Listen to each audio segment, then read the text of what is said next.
say, how are you blaming the parent who stayed? I hate that. Talk Because about you that. were here. Man, please talk about that. Like, because I know what I say about it, but I would love to hear about the parent that stayed theory, because I hate it. I hate it. I hate it. I would love for you to break that down. It positions them above reproach. But here is where you have to accept accountability at.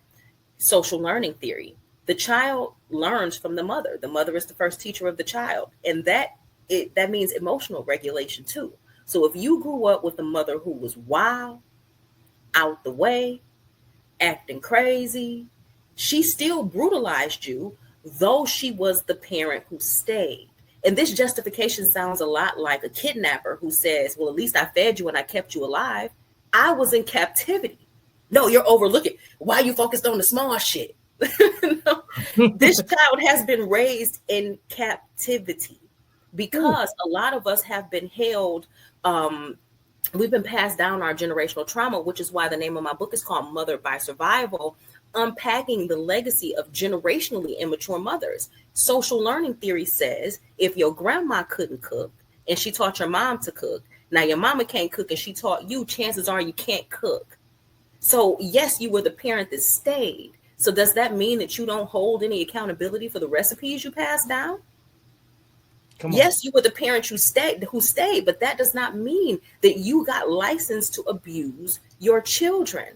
Yes, you were the parent who stayed, and I'm sorry that you didn't have more help, but it does not remove accountability, because that child has the right to say, my childhood and my upbringing was abysmal.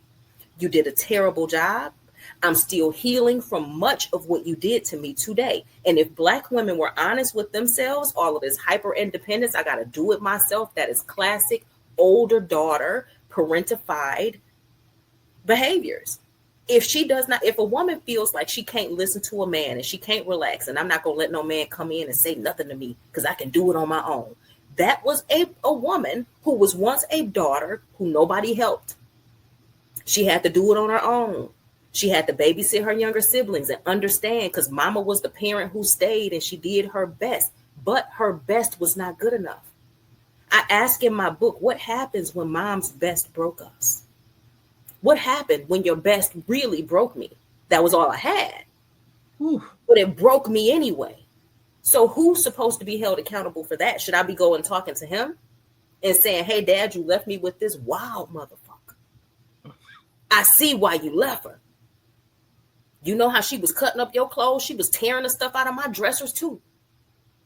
Emotionally violent women who don't want to be held accountable. That's what you are. That's what you sound like when you pull out, well, I was the parent that stayed and y'all always hold us to a higher degree. No, we didn't hold you to a higher degree, but we're judging you based on the job you did, and it was piss poor awful.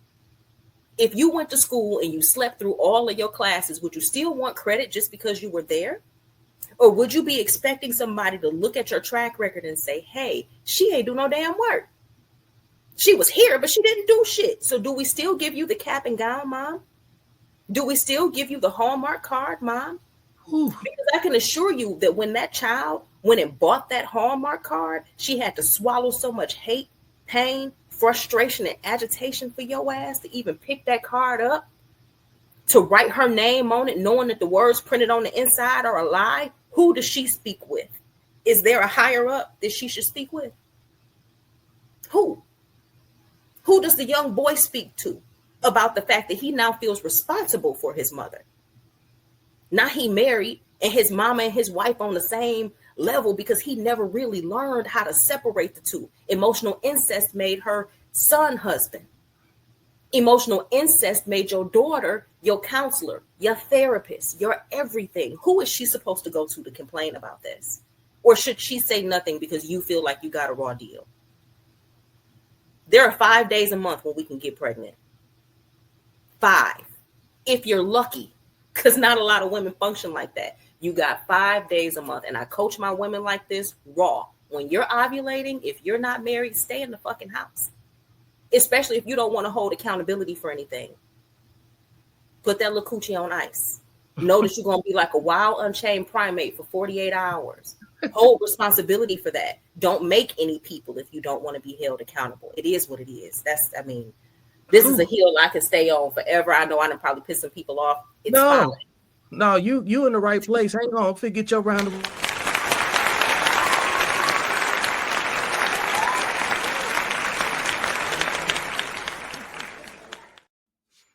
All right, folks. Appreciate you sticking with me to the end. This has been another episode of Beyond the Algorithm. Make sure you like, share, and subscribe. Go get the book. And most importantly, I will see you beyond the algorithm, because that's where life actually happens.